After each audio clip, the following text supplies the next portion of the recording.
தென்கிழக்கு ஆசியாவில் தனது செல்வாக்கை விரிவுபடுத்திய சோழ வம்சத்தின் முக்கிய ஆட்சியாளர் முதலாம் ராஜேந்திர சோழன் ஆவார்.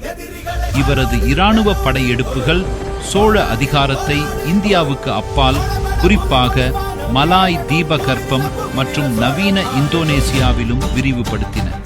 சோழர்களிடம் கடற்படை போருக்கென பிரத்யேக கப்பல் இல்லாததால் வணிகத்திற்கு பயன்படுத்தப்பட்ட கப்பல்களை பயன்படுத்தி உருவாக்கப்பட்டது. கெடா, தற்போதைய மலேசியாவின் பூர்வீகம் உட்பட ஸ்ரீவிஜய பேரரசின் அனைத்து முக்கிய துறைமுகங்களையும் ஒரே நேரத்தில் எதிர்பாராத தாக்குதலை நடத்தக்கூடிய அளவுக்கு சோழர்களின் கடற்படை மிக பெரியதாக இருந்தது.